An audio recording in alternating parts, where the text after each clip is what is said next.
Me? That ain't it. I'm looking at both cameras. I was gonna say that. Yep. Are you saving up for a car? Car. No, that's what I'm saying. No. Nothing is wrong with you. Don't you want peace? Good grief. And just being able to express. All right. Hi, y'all. Welcome to You're Safe Here. My name is Destiny, and I am joined here with two beautiful black men next to me. To my right, I have Marquise Walker, better known as, I guess, LRK Chronicle, or just LRK for short.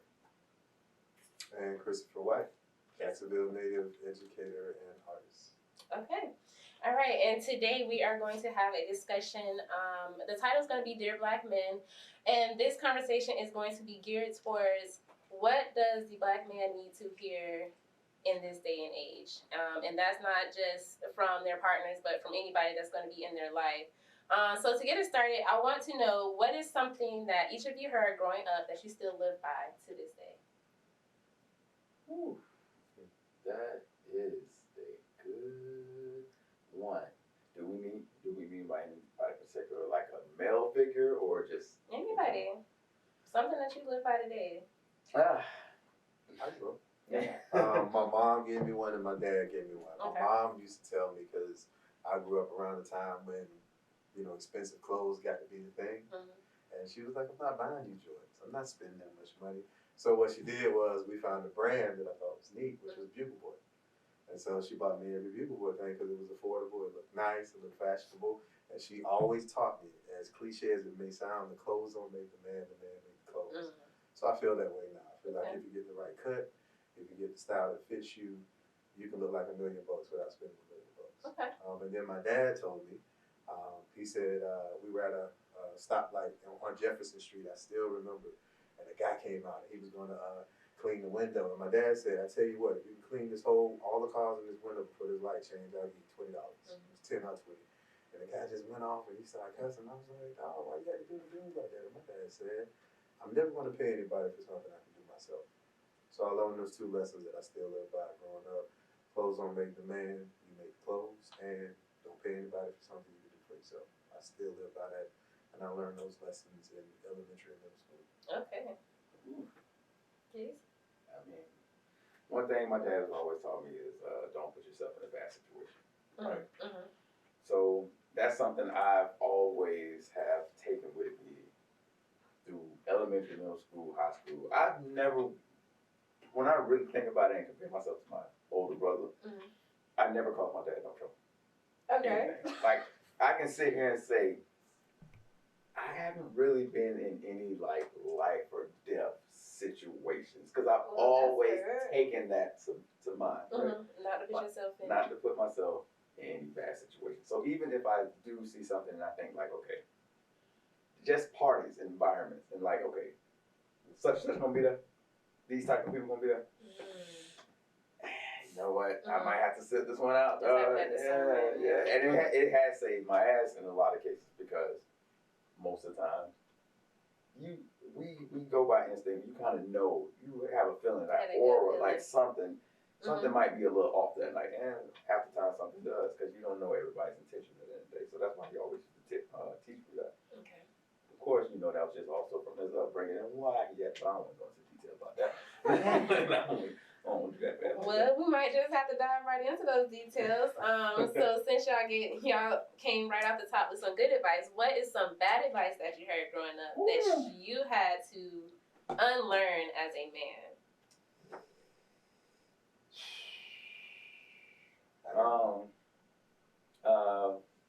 I see it now, like I'll say this with my son. Mm-hmm. My dad has grown up, he didn't know his father. Mm-hmm. He really didn't know his mother either. So he grew up from his grandparents. So you're talking about already a generation back, before his.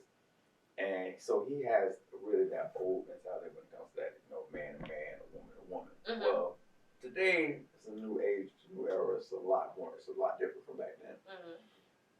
And I know how sometimes, like, he'll be with my son sometimes, like, oh, be a man. Like, nah, we don't do all that. The pound, I don't need you to hug me and all that stuff. And it's like, okay, I get it. But at the same time, I'm different with him because, sometimes, I love my son. just because I can give you a pound and I can give you a hug. It's okay to show Yeah, affection. like I can kiss you 1,000 times, or I can be like, all right, hey, you can move on.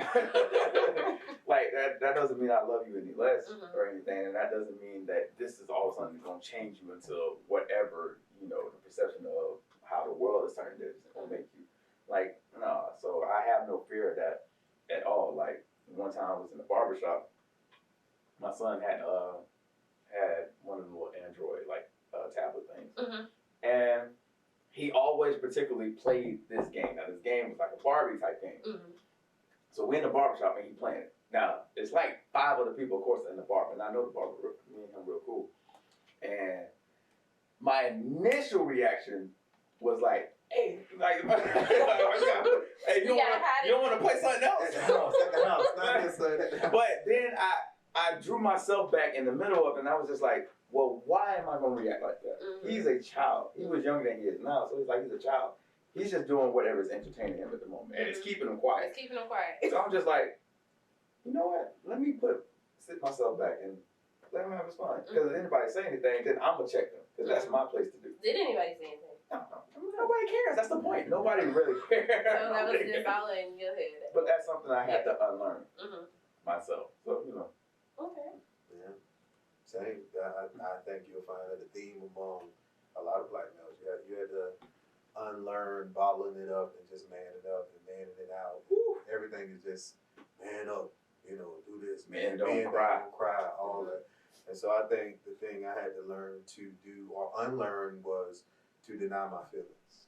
You know, to almost damn near go no. That's how we're taught. You got a target. That's all that matters. This pain don't matter. Just keep going.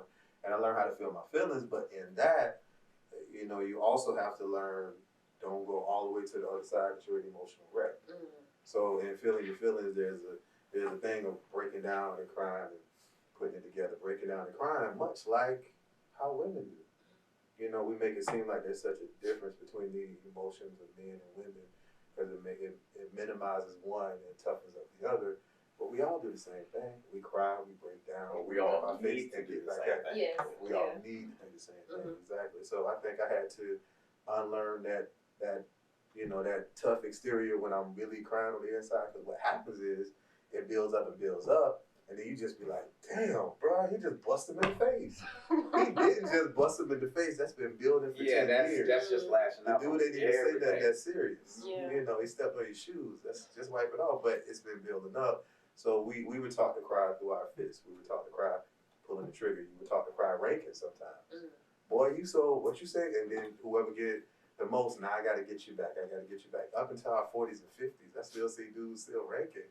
And I'm like, right, we can't talk about business for 10 minutes, but we gonna rank for 30 and talk about sports and everything else. You know, so I had to unlearn blocking my feelings and feeling my feelings. And I also had to unlearn those things that I was scared to explore when I was younger.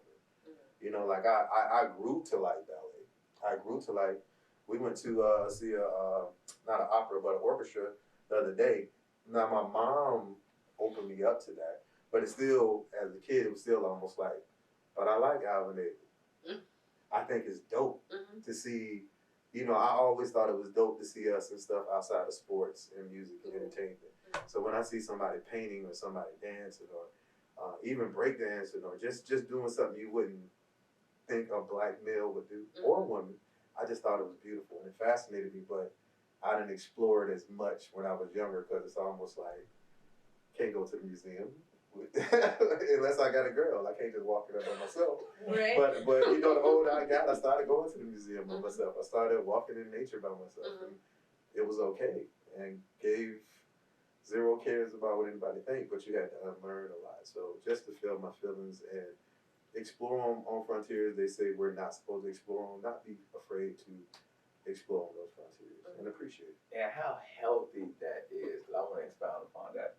As far as like feeling your feelings. Men, please, especially black men, it is okay. Look, we all go through hardships, we all go through a lot of stuff and a lot of stress in our lives, and we be holding it and building it all up and in. But then when it finally does come out, it comes out on the people that is undeserving of it, which is the people that's closest, the family. That's usually where it comes out at. I I mean, I've seen it. It's not in my household, but I've seen it Mm-hmm. where people have gotten that, but they didn't deserve it. And then you wonder why so much turmoil in your house because you're not releasing it when you need to release it. You're not allowing yourself to process everything that's going on. You're not allowing yourself to feel. There's nothing wrong. Look, a good breakdown. I ain't telling you to do it every day because then, yeah, you become an emotional wreck. That's when you're going too far. But every now and then, it helps. Okay, so what does feeling your feelings look like? I mean, for each person, that's different. What does it look like for you? Me feeling my feelings, actually acknowledging that at that moment, I'm uncomfortable with something, or I may not like this, or even like tearing up and allow but just actually like yo, like I feel something right now. I don't know what it particularly is, but I'm feeling something right now. It's been times in movies where I done teared up, and I was just like, oh, it's not. And there are moments where, especially recently, where I just start tearing up. But it's because it's just so much stress and all that stuff. It's like, okay, just allowing myself to, okay, like you feel this. There's nothing wrong with that. It's not. But don't sit here and soak in it either. But do you still hold that in, or do you just talk to somebody? It's good. See, it's also good to talk to somebody. That's what therapy and all that stuff comes into play. Actually talking to a professional. Because it's good to talk to your friends. It's always good to have those type of outlets. But you also don't want to burden them with all this information because they also got their own lives and stuff to go through as well. So I always recommend therapy. I'm trying to get into that myself. That would be one thing to do. Or, you know, everybody, like I said, they have their own way of processing or having their outlets. Music might be an outlet for somebody. Photography might be an outlet for somebody. Painting, like you said, ballet. So an array of different things that people can use as an outlet so that you don't resort to the typical, which is lashing out, physical abuse, all that type of stuff. Or just shutting down. Okay, whatever. That's what you say. All right, that's what it is. And just shutting down. That's another way. It's not always aggressive. Sometimes it's just It's the passive. Unavailable. Wall is built. Emotionally unavailable. That is a part too. Communicating. I'm not available for that, but I'm available for everything else. So that shutdown sometimes is that not feeling your feelings. I feel my feelings. I cry. I feel my feelings. I dance. I go out and I dance. I'm like I had a long ass week. Anytime my wife DJ, I dance. Anytime I hear a DJ that's playing something that speaks to my soul, I dance. And I don't care where I'm at. That's how I feel my feelings. It's like a release, just like people shout in church. Yeah. There's a lot of ways to just feel your feelings, but those are some ways I cry, I dance, I write. So. Okay, so when you with your homeboys and they're saying, nah, we can't do this shit, nah, we don't do this, how do y'all handle this kind of situation? Well, what you mean by that? So say you going to your homeboys and you got to have a moment and you tearing up, you like, dog, I'm stressed out, you start crying. And your homeboy just look at you like, bro, nah, you gotta stop this shit. Luckily, I will say I surrounded myself with male friends in my life that if that happens, of course they're gonna look at it like, yo, what's wrong? Like, let's talk. Like, we here for you, type of thing. Now, of course, afterwards, the joke's gonna come. I mean, that's normal. That's normal. But we gonna get to the root of the issue real quick. Like, what's really good? Like, you not okay. You sitting here pretending that you're not okay. And then once we establish that, talk it out, we see that you're good, okay, now you're gonna get jokes. Like you said, it's just normal. That's just normal how it is. So you can't really get rid of just years of natural just instinct because that's just how men, I feel like, are with each other. But yeah, like I said, for me personally, I would say I'm surrounded by a lot of males in my life, friends, family, or whatever, that don't dismiss it. Okay. Like we gonna talk about it, we gonna acknowledge it, and we gonna get through it together. Same for you. So mine is a little different. I'm not. I don't know. I'm gonna say it without sounding. I don't want to sound a certain way, but I think I'm at an age where I don't really have homeboys no more. Either your business associates, your associates, or you've been friends that's been with you for a long time. the friends that's been with me for a long time, before we leave each other, we be like, I love you, bro. Mhm. So we already, I don't care who we're in front of. One of my best friends I've known since I was probably 10. When we leave each other, we'll yell across the parking lot, I love you, bro. I love you too. And we both cry together. So, you know, the people I surround myself with are not people that I feel I need to impress. You know, if I feel that I feel the need to impress, number one, I'm checking myself because I feel like I'm past the point in life where I feel the need to have to impress someone. So if I feel that pressure, then I have to check myself, and then I check the people around because I've long been out of competition with anybody but myself. So if I ever feel like I can't be my most authentic self, I'm not even that close to you. I realize that I can't be authentic, and we're not even in a place where I would be around you when I'm going through or be in your presence, because that's usually in a public setting. Yeah. It's not if I feel like I can't be my most authentic, you only see me in public anyway. The people that you know, the people I could be authentic, those are the ones at the house, and you might see me break down or riding on a long trip to be somewhere, and we might. But other than that, I break down. My people break down.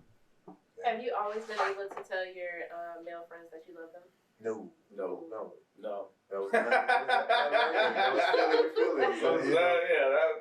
wasn't like that at first. Changing of the guards, maturing, outgrowing people. Some people outgrowing you, and then you catch up with them. But you know, it's the natural progression. It's the Only when evolution. you know, when the liquid courage, when they're drunk, like, I love you, man. I really love you. I really love you. You don't understand. I understand, bro. No, you don't understand. I'm like, I really love you, dog. I'm like, nobody, brother. I love you too, man. No, you don't understand, but I love you. Right. But yeah, I would say, it's, like you said, changing of the guards. I would probably say that's become more normal with the people I am around. Probably say within the last 5 to 6 years. Well, we do say, I love you, bro. I mean, I'll be honest, that's become the norm with me and my brothers now within the last 5 to 6 years. We ain't always used to say that, but we always knew it. But it wasn't something that we always just said. Now we say, like, soon as we got small, I love you, bro. He said the same thing, I love you too. Did your father tell you that he loved you growing up? Yeah.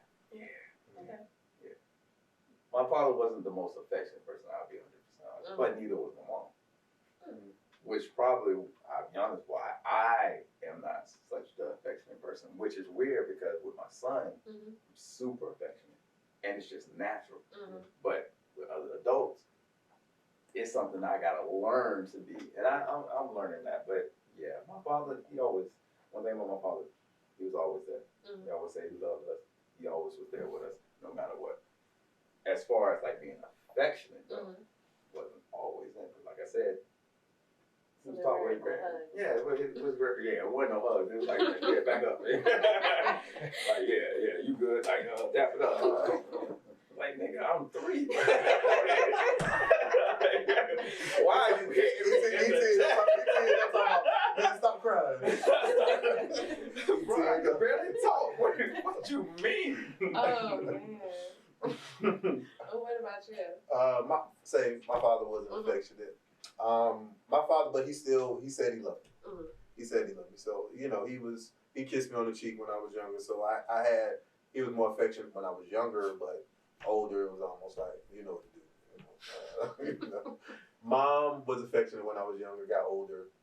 Mom wasn't as affectionate as I see most moms. You know, mine comes with a religious background. So that's why. So that's a whole nother. We ain't even got to go in that section. Like she loves me, but she's scared that I won't spend eternity with her. So it's not resentment. It's resentment for the fact that I won't turn my life back over to Jesus. You know, but she loves me, but she's loving me with the best she can. It's almost like she's loving me and mourning at the same time. Yeah. My son won't be with me in heaven, but I love him. But at the same time, I need you to come to church. I need you to. So yeah. So that's a whole nother level of even feeling my feelings more, because that's a whole nother topic. But yeah. So what do you wish you heard growing up from your father and your mother? I wish I heard, do what you want to do and I'm gonna support you. Now I did hear that from my dad, but it was kind of like, you know, it was still that caveat in your tone, your voice. Do what you want to do, but as long as it's in reason that and make it make sense in my mind. Right. So I just wish, because there was a lot of things that, you know, from sketching, writing short stories. Oh my God, I was a gymnastic junkie. I mean, I was the kind, we flipping over cars, running up balls. We had a whole flipping crew. But my main thing was, my dad was a hard worker. He nurtured, he taught. My mom was a nurturer, and I spent more time with her. And when we started going into church, everything was Jesus, Jesus, Jesus. Now you can do what you're gonna do, but it got to fit in this box of religion. So what happened was that cut off a whole support system outside of church for things. So that I just wish I was able to explore more musically.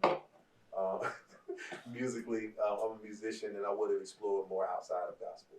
I would have embraced more. I would have been exposed to more genres, but it was those subscribe balls. So it's not a regret, because I appreciate the human being that I am becoming. You know, to be able to see yourself and look at your flaws and say you can't bullshit yourself, but at the same time look at yourself and be like, I'm growing. I like it. So all of that built me to the person I am today. But those are some things that I just wish I didn't have to spend the majority of my early life in my early 20s in that box of this is what is right, this is what is wrong, this is what you try, this is what you don't try. And because of that, it just cut off a lot of things that I would have wanted to be supported in outside of religion that I couldn't do. Woo! All right. Well, that's a loaded question. I was trying to get some more drinks.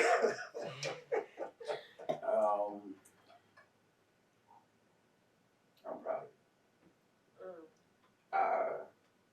From either of my parents. I would have loved to hear that more. Because I put myself in a lot of situations where I was trying to impress them more so than just living my particular life. Even though that's not something that they ever wanted, it's just something that I always felt I needed to do because I didn't hear it much. And that moment, I didn't even realize that as much until I was riding in the car with my son. And he was just in the back seat. And I just looked at him and I said, I'm proud of you, son. And he looked at me shocked. And he was just like, thank you. Thank you, Dad. That meant a lot to me. And that was one of those moments where I just started like tearing up because in him I saw me. So when I saw that look on his face and how that just lifted up his spirits and brightened his day, I saw my inner child in me like, dang. Like, so now every time I'd be like, yo, I'm proud of you. Proud of you. Proud of you. Even if I gotta get on his ass, it's like, I'm still proud of you. I don't want you to ever forget that. I gotta get on you because you gotta learn from this. But at the same time, I'm still proud of you. So those 4 words is what I think I would have wished to hear more. Yeah, my eyes is watering up just even talking about it, but yeah. Well, I guess I was gonna say, do you see yourself kind of just taking everything that you didn't get as a child and feeding that into your son now? Because you always want to take the teaching from what you learned from your parents, but you want to improve on it. So anything, of course, that I wish I would have wanted more of course, I'm going to instill that more into my child. But everything that I am, the man that I am, also have to thank my parents for it because I wouldn't be here without them. You know, and thank God I do. You know, I'm always thankful because I hear a lot of stories where a lot of black men don't have their fathers.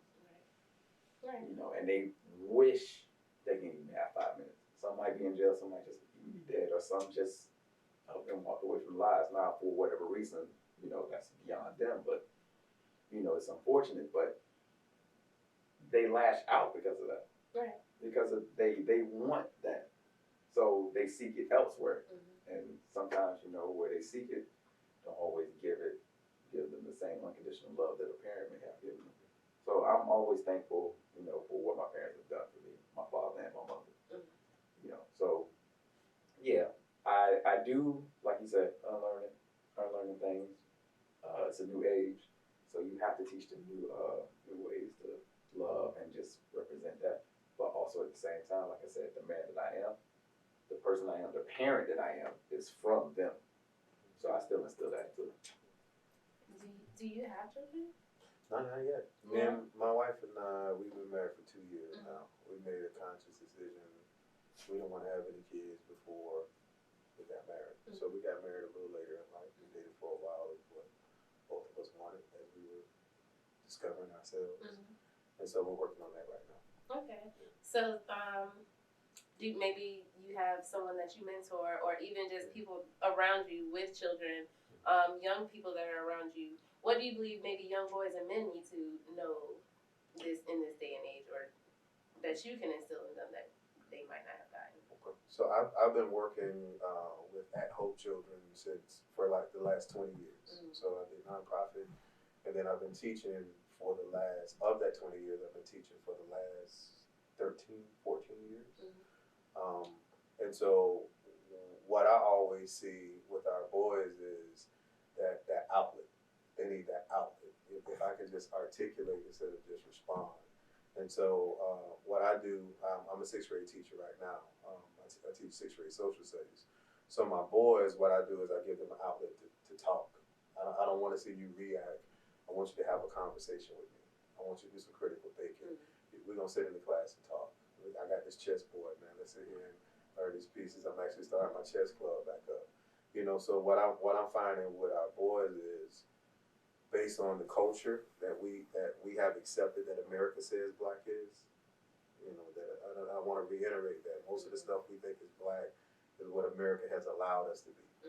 And then we call ourselves African American, and then we create a culture out of this circle America has told us we are. So what I try to do is break that, you know, that mindset. You know, let's sit down and play some chess. I want to hear you talk. Give me your opinion of such. And I tell them I'm proud of them. It's funny you said that, because I said that probably 2 years ago to myself. I was like, God, I didn't really hear I'm proud of you a lot. It's funny you said that, because I went back to that conversation I had with myself. So I always put them to the side. If they're the worst kid in school, I see them doing something. And I don't say worse. I'm saying based on people's opinion, because I don't call kids worse or bad. But if they're always getting in trouble, I look for them to do something good. I'd be like, I saw what you did, man. That shows character. I'm proud of you. And you just see, now they start coming to my class all day. They ain't even in my class. They just come, they showing up at my door every morning. Miss Whitey, man, I got my shoes. You know, I got that clean the bottoms, like you said, clean the bottom of your Vans. You know, make sure I got the right size pants, because I told you I was proud of you. And what you're missing, even though I can't embody that in your home, now you're getting that male attention. It's not just busting you in the chest or telling you, go, go, go, blowing a whistle telling you to run, because most of the father figures in our neighborhoods are the coaches. So now you're getting one that's in the classroom that's going to feed you. So they don't just want to see your body grow, they want to see your mind grow. So that's what I'm a constant. I understand my role in the classroom. I'm that image that you need to see. That if you don't see, you're going to keep looking at the images that America tells you should be like, be an athlete or entertainer. And if nobody's telling you to be a thinker, you don't even understand your DNA. So I know my job in the classroom. That's why it's been so hard to come out. It can be stressful sometimes. You can feel unappreciated. But I already know, like, each year I get a group of boys and girls coming through there. You're seeing an anomaly of what you're used to seeing, and I embrace that anomaly greatly. So I get positive reinforcement. I get a place for you to articulate, because that's another thing with our kids. We don't do as I say. Do what I said. What are you talking back? Right. No, and what happens is you become these aggressive people, because everything is aggression towards you. And I open up a place where let's have a conversation. Let's just talk. You're free to talk right here. You can drop the F-bomb, whatever. We're going to do that, and then we're going to say, hey, what we're going to do is we're going to learn to talk without cussing, because you might be applying for a job. So, you know, but you don't do that. You don't just be like, what did you just cuss? It's like, at the end of the conversation, when we share, let's try to have this conversation next time without saying shit. I would have loved to be in your class.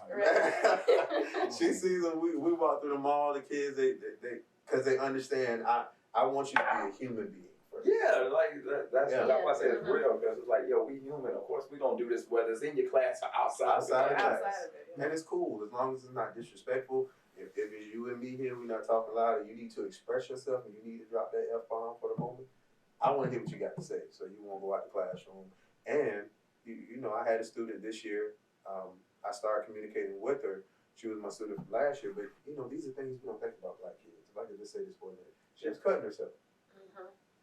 Tried to commit suicide. They didn't quite Baker act her, but they called her mom up. And so she was going home, and now some kids hearing about it, so you're ostracized. So I made sure I pulled up on them a ring. I'm checking up on them a wing. I'm checking in with you every morning. Come out of my class and see what kind of day you're having. How was your day yesterday? And just the fact that somebody checked on her. It's caring. She told me, she said, I wouldn't be alive right now if it wasn't. She hit me on the other day and said that. So, that's what I offer. I offer that safe space in the form of a black male that you might not see highlighted in society. So I just offer that safe space for them. Is there any like cases where with students that sometimes you have to step in to their personal lives?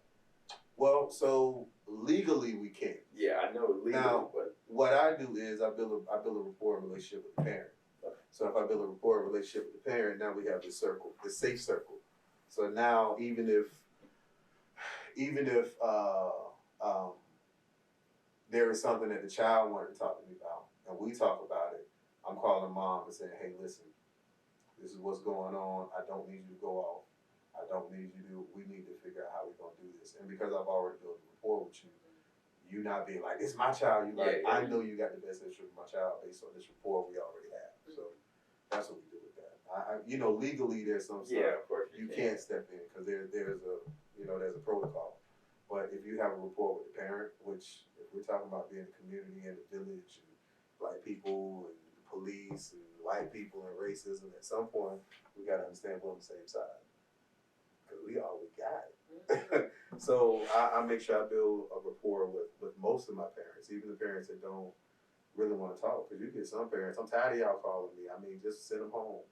Just put them out there. He walked the streets anyway. I mean, we actually get calls like that. So if it's a parent like that, at least you know I'm reaching out. So if it clicks and the stress you're going through calms down a little bit, you know I'm here. But the other parents, if you could just build a rapport with them. How did he do today? Oh, he did great today. He did great. Even the positive reports. And not just calling the parents when he did something bad or she did something bad. I just called to let you know, man, she killed that test today. You need to go get her something this weekend. All right, listen, like, all right, I told him I was going to get him a new phone. Don't give him that new phone. He's killing it right now. So that's what I offer, just a safe space. Next year, I think that's very important, especially amongst our black community, because I know sometimes at home it'd be a lot of tough situations where sometimes it's not always the parent. It's not the parent's fault because they have so much. You might have a parent that single mom. I got to work 2 jobs, and say you got this child in high school, but she got 3 younger siblings. Now she got to come home and be the parent because the parent is really never home. Like they say, because they trying to provide. They trying to look. I'm doing the best I can for the. They're not out on the streets. They're not. But I'm trying, and then it's like that puts them in a tough situation because now you got to be an adult at such a young age, and you don't know how that's like. Because sometimes you might want to be with your friends, but you can't because you got to take care of home while your parent is gone, and you have a lot of situations like that where, of course, school life is gonna fall to the wayside a little bit, homework and all this other stuff because pressure in school, not even dealing with being odd and going through. Yeah, because it's just it's if you only knew what I was going through at home. So that's why I wanted to ask that question because I do know some teachers, like you said, there's protocols and all this, it's all that stuff. But sometimes it is cause for them to have to step in, and that's tough. You just with teachers, we just got to safeguard. You can step in, but you just got to make sure because if you step in and you get fired because you ain't there no more, you kind of defeated the purpose of stepping in. So you still got to take those protocols, but it works out. It does work out once you take those steps and you've already established a rapport with the parent and the student. Unless there's something that's a bit shadier and a bit, more menacing that's happening in the home that involves the parent, and that's a whole nother different. Yeah, that's a whole different. You're moving the child, and it's a lot, man. These kids are dealing with a lot, and I think teachers do not get paid enough. That's a lot. Think about that. And then you still got to go in and teach. Right. And then you still got to get the district come in and judge you. Yo, do you even know what these 8 kids had to do? You know how stressful for I fed 10 of them this morning. I got some Okay. breakfast bars in my drawer. I had to take 5 of them. I had to pick 5 of them up this morning. Like, do you understand? And it never stops, man. It never stops. Yeah, yeah. Yeah, that's wild. That's super wild. But I commend y'all. That's I appreciate it. that alone. You gotta be a therapist. You gotta be, like you said, damn it, a parent. Yeah. You gotta be their teacher. Yeah. Their consultant. Yeah, big brother. Like it's a lot. It's a lot. And for them just to be undermining teachers, and especially even looking to cut y'all pay and all, I'm like, no, come on, man. You said what? Oh. It tells you what we value. It tells you what we value in this society. Oh, yeah. That's what it tells you. It tells you our value system. We value things that entertain us. We value escapism because we're so stressed out, and just from a social society standpoint, we got to really think about it. America is just 246 years old. That's it. We are 246-year-old social experiment. 4th of July, 246 years old. We look down on countries that have had empires, kingdoms for thousands of years. So the way our society is set up, and then you add racism, classism, sexism on top of that, it's basically a getaway resort for white men, Europeans. That's what America was. That's who benefit the most in America. So when you trickle down, when it all trickles down, and you're looking at most people that deal, and honestly, I want you to check this out. Check it out now. When you talk about education, and you talk about nonprofits, most of the workers are black, especially when you're looking in what they call inner city schools. If it's Reebok, Butler, school with our kids, it's mostly black. People in charge are white. Same thing with nonprofits. Most of the people that roll up their sleeves and work and make sure the kids, they're black. It's white. So what we're looking at is this 246-year-old social experiment for men of European descent. And then you see what the value system is. It's in their pleasures, their entertainment, what keeps them in power, what keeps the people distracted. And so teachers aren't going to be paid a lot because we teach people how to think. We're trying to teach you how to think. So what you do is box in the curriculum. Don't teach about race theory. So you see all the things that's boxed in. Don't even teach about finance. Critical race theory. I didn't learn about credit until literally like maybe 6-7 years ago. You learn those skills. All they want teachers to do is teach you how to be effective workers and follow instructions. So that's either for the workforce or prison. Walk in this line, follow instructions, wear uniforms. So either we prepare you for the workforce or we prepare you for prison. So what you have to do, you have to be a person that's able to work inside that matrix and free up some minds and teach and educate. So I'm saying all that to say it's very hard to navigate if you don't understand how much of an emergency we're in, And so, but teachers get paid based on what we're valued in society. Which is bullshit. Yeah, I say that now. They don't want to create thinkers. They want to create workers. So then we can go off on that tangent. Switching. That's it. That's all America is. And you're talking about, slavery is going on in this country longer than America has been in existence. Think about that as well. Damn. And then think about it, it's only been 50 years that black people can, roam about the cabin. People don't understand that. Oh my God. 1969, let's round it off to 70. Yes. It's been 50 years. Yeah. So we really, that's a whole different conversation. and then we realize how comfortable we are too.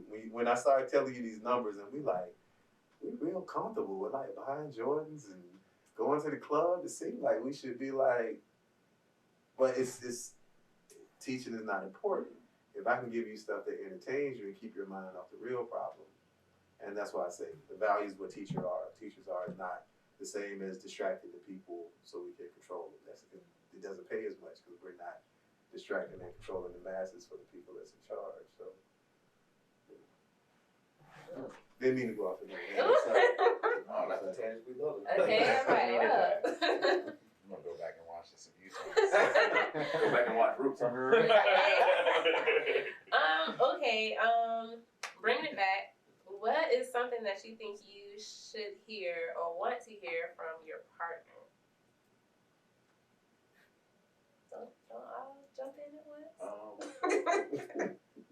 would say I hear things from my partner that I do want to hear. Like what? I love you. Okay. I love you. How was your day?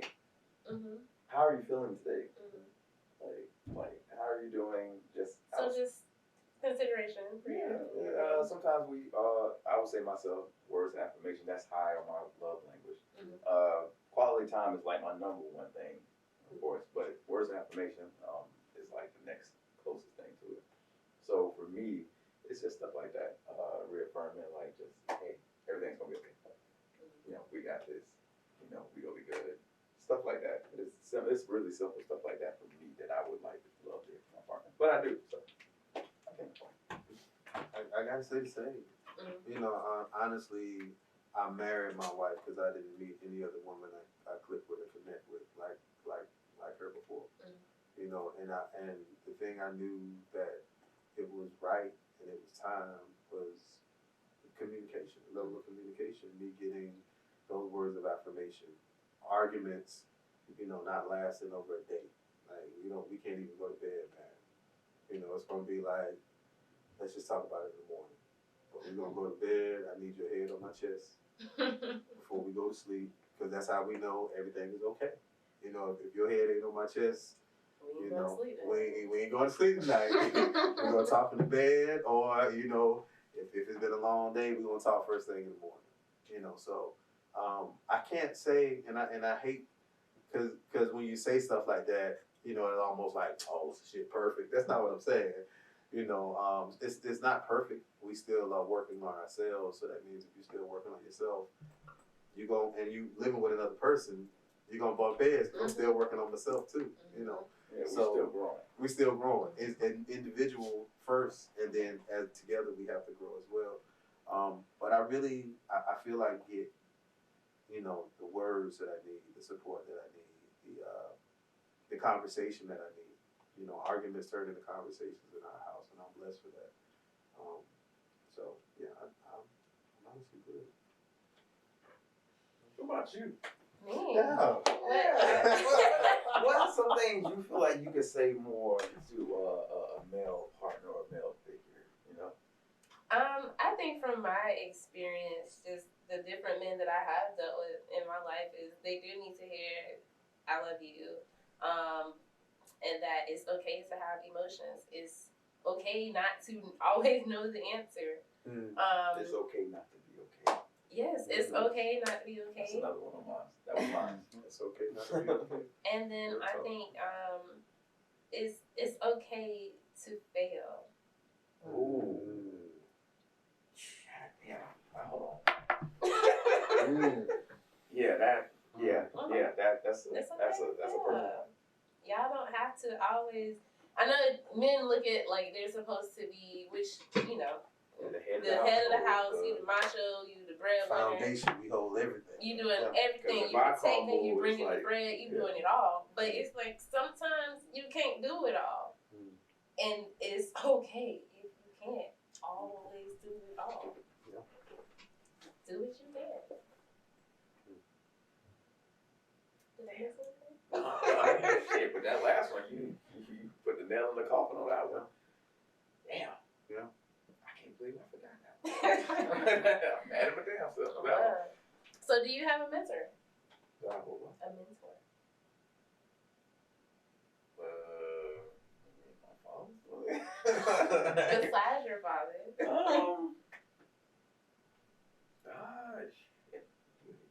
You can't remember what's good with that. I mean, I do have people that I do look up to in specific areas, like Pete. Pete is somebody I look up to. I would say my brother, older brother, is somebody I look up to. I'm trying to think. My homeboy Buddha, somebody I look up to. Like, so it's different people for different things. Like, depending on whatever aspiration that I'm looking for at that time.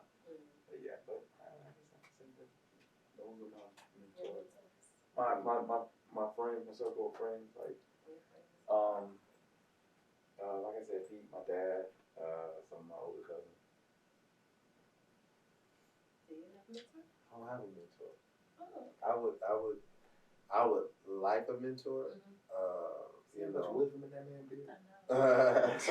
But I'm just, to get to come from the I would say a toxic masculinity type of environment to be in an expansive area and unlearning to do that without a mentor. That's also, like amazing. I've allowed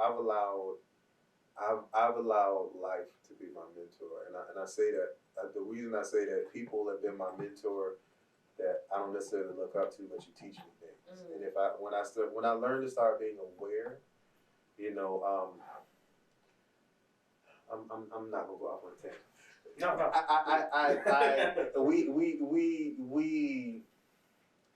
We do a lot of performative stuff because it looks good to post, or it looks good to present to the world, or it looks good.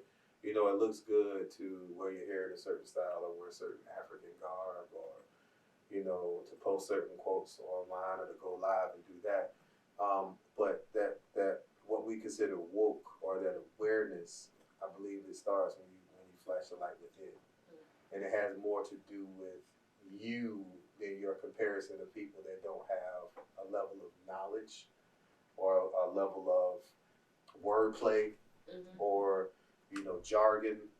And so what happened was when I learned to start looking within and realize that my existence means nothing. Like, the world was spinning before we got here, and it's going to keep spinning when we leave. And there might be a handful of people that cry and gather at our mama's house to eat collard greens and rice and neck bones, and by the next day they got to get back to work. And the world keeps spinning. So when I learned, first of all, my existence meant nothing in the grand scheme of things, no matter what I accomplished. Nobody stopped working and couldn't go back to work because MLK got shot. As much as that man did. We danced in the streets for Michael Jackson for probably about 2 or 3 days, but nobody called in for work. So it's telling us, baby, you might have had a couple people that called in for work. Malcolm X, anybody you think of, these people that dedicated their lives to humanity or to entertainment or to feed us something, none of them, their death has stopped the world. So when I started to understand that, I started to realize, so this life is my experience. It's not that I'm so important to the world, but I need to be present for however long, 50, 60, 70, 100 years, however long I'm in this Gundam or this spaceship or whatever I'm driving, whatever the real me is driving, I have a certain amount of years. So I just started allowing myself to be open and not taking things personal. So when I stopped taking things personal, I was able to learn from everybody. I was able to learn from a college professor or a person that was high in the street that spoke some shit, and I'm just like, oh. And you could tell this person got this wisdom from unplugging and just living on the street. It was just like, so I started letting everybody be my mentor. And I've gotten to the place in life where I see nobody greater than me and nobody less than me. So for me to see a mentor, it would have to be knowledge based. It would have to be exposing me to something that elevates my mind or elevates me to another point. And I would love to run into that person because I'm almost at the point now with being a teacher and doing things in the community and mentoring so many people, adults and students alike. It's almost like, well, who preaches to the preacher? That's almost like where I am in life now. Who's preaching to the preacher? I would love to, even if it's just a group. But it's so hard to find that because people don't know how to take off their hats of the persona of who they are and just sit without it being an agenda. People say they want to sit and break bread and talk, but it's really, hey man, because I want you, to do this. Hey man, I want to link up with you. Hey man, we need to get on. I want to do this show. And it's so hard because I keep that hat on all day. And when I finally want to take it off, and even if it's a cipher of people that I can learn from, it's never just the benefit of just exchanging ideas or exchanging energies or just being. It can never just be that. There's always some type of agenda that has to be business related or that's going to help me be more important to the world. It's going to forget about me on the day that I die. It's always that we're always just trying to find out the meaning of life when the meaning of life is just to be alive. To be in the present. be in the present. And so I haven't found a mentor. I just let people mentor me. When I go through a situation and I'm disappointed, what is the lesson? I just let life mentor me right now. And I don't know if that sounds bad. I don't know. It is what it is. I just, I just haven't found. You see all that wisdom in here? That was too much wisdom. It can never be too much wisdom, but it's still. I appreciate it. You just drop some gems. How do you? I can't hold a candle to that. Oh man, no. It's you are who you are, bro. And see, that's the. I know you saying it in jest, but what happened to black men a lot, and I've seen it when I walk in the room. You probably seen it when you walk in the room. There's it seems like there's automatic competition. Yes. But it's so almost like in comparison, we there's a always thief gotta of joy. It's a compete thief. with each other. Like, look, we don't have to. We can exist. It's like rams. Amongst the same Yeah. space. There's So, enough out here for everybody. It's enough because and again, I know you was joking, but it's that hold that candle that a lot of us. That's what happens. It's almost like if somebody else is shining, we feel like it diminishes ours. And I know that's not. I know you were joking. Yeah. But I'm saying just that's what happens a lot. And I'm sitting here listening to you say stuff, and I'm like, dang, that's what I'm talking about. And that's what I'm saying. He becomes my mentor in the moment, not because he's older or he has more wisdom, but he said something that I might not have thought about. Like when he said, "I'm proud of you," I was like, that's what I wanted. And it was so much wisdom in what he said, and that's what I wanted. And I forgot I even said that to myself years ago. And I'm like, what I was trying to explain about church, and then when I just wanted to hear, "I'm proud of you." It really does. Like, as men, we are definitely so simple. We are so simple. But yet, we're still very complicated because we don't allow ourselves to voice the things that we want, which causes, trouble amongst, our relationships or whatever, because we feel like by doing that or doing so, we're weak. It weakens us. Yeah. And I would like for all black, that's something I had to unlearn. Like, that's not the case. That does not make you weak by acknowledging something does hurt you or something does make you uncomfortable. Look, I'm still learning to do that to this day. So it's not easy. It's not easy at all because that's years of stuff that you gotta, forget and unlearn. But at the same time, if you put in the work, anything that you put in the work is worth it at the end of the day. And it's what our society is built on the patriarchy. Oh yeah, it's built on the patriarchy. That's why God is He. That's why women take our last names. That's why we haven't had any women presidents yet, because we're built on the patriarchy. And that patriarchy states that your toughness is how you stay in charge. Your iron fist, you're unmoving. And so what happens is it trickles down to whether you're a white male, black male, Asian, and it's around the world. The whole world is built on patriarchy. The whole world. I mean, and so it's part of they would give up their daughters. Like I ain't trying to air out no country information and all that stuff. Yeah, like up to a certain number of children. If you ain't got no son, they getting rid of the daughters because they need a son because the son carries on the name. The son carries on the legacy. So that's not always right because you just devalue the daughter. But you devalue the human experience because you think one sex is more superior and more important, and you can't get life into this plane without the woman. Like they are the doorway to life. And then if we want to go back to biblical days, Adam was created quote unquote first, but from Adam created Eve. We need each other. It's just that simple. We need each other. There's no person, there's no sex that's more important than another. We're all important on the God eye. It's really that simple. And once people learn that and learn to just love one another, we like all this other stuff will be so just minuscule. It's hard though, man. Like you said, with existence, like in the grand scheme of things, your existence means this much. And then when you look into the universe, you might as well. Who are you? This planet could blow up and the universe won't even know. Won't even blink an eye. But that societal patriarchy is part of it too. That's why it's kind of hard because it's ingrained and you're supported by it. It's like white privilege.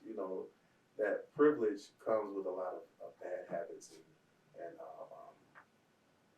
privilege and my feelings matter over everything. You know, and entitlement, and you got to come on. And we have to break those what they call societal norms, man, and that's what I believe. That's what this conversation is talking about: breaking that societal norm, and creating a human experience, not just a experience based on the patriarchy, what men are supposed to be like. You're trying to break cycles one at a time. Yeah, that's what it's all about. Okay, so in closing, did y'all have any, closing remarks, last things y'all wanted to say to the black men that are listening? I love y'all. That's my closing remark. I love y'all. It's okay to cry. You're not a punk. You're not a bitch. You're not none of that. It's okay. Let your emotions just flow. And that is. It is what it is. Don't soak in it. Move on. Because like you said, you know, your existence as far as the grand scheme of just the world itself is love. So don't think just that what that moment that you're experiencing for that day is something you're going to be experiencing for the rest of your life. Because, look, people's lives change within a matter of hours, days, weeks, months. Seconds. And we all grow from our experiences. So every time I go through something in my life, sometimes I just got to sit back, take a breather, you know, give myself like a few minutes of just peace and quiet. And just realize that God is trying to teach me something in this moment. What is it that He's trying to teach me? And I learn from that and just go on. I just say I love you, black man. We are spiritual beings having a human experience. And just remember to nurture your spirit. You know, don't allow America to define your history or your present by trauma, because you know pretty much that is what is defining us right now. Trauma, the trauma of our past. We talk about trauma in our music. We talk about trauma when we go on social media. It's always trauma. But remember, you are a spiritual being having human experience. You are encased in the skin, and I love you. And we are not all looking to do each other in. There are a lot of brothers that want to express love to another brother, that want to show our women that we love them. And you are not alone. If you feel you are not alone, feel your feelings in a safe space. But feel your feelings. It's okay to have your human experience. And I want you to know I love you. I love you, black man. You are safe here. Indeed. Would you like to say anything? No, I think y'all got it. Y'all got So it you got wrapped nothing to up. say as a black man? Well, See, we gonna, starting you with- know, we gonna get women on the next episode, so y'all can come back next week or whenever we drop this one out, and y'all will hear from the women's perspective of what they think that black men need to hear. All right. Follow me on Twitter, Facebook, IG, all that at Respect Mr. Walker. Also, you can follow, of course, LRK at official LRK904 at IG and also Twitter. I'll let y'all give y'all social names. Okay, did you want to be found on social media? Sure. You can find me up under Prof White on Instagram, Christopher White on Facebook. If you want to hear some good live music, see some more culture of Jacksonville, you can follow the Cats Downstairs, KATZ. Downstairs is the ends in the Z. We're a band building a culture here. Great following, great music, great food, great drinks, great energy, great vibes. Come out and chill with us as well on that front. That's it. All right, and again, my name is Destiny. I am on Instagram as Desi Dion. That's DESIDIONE with an underscore at the end. And I want to say thank you both for being here with me this evening, and thank y'all for tuning in. We'll catch y'all next time. Pleasure.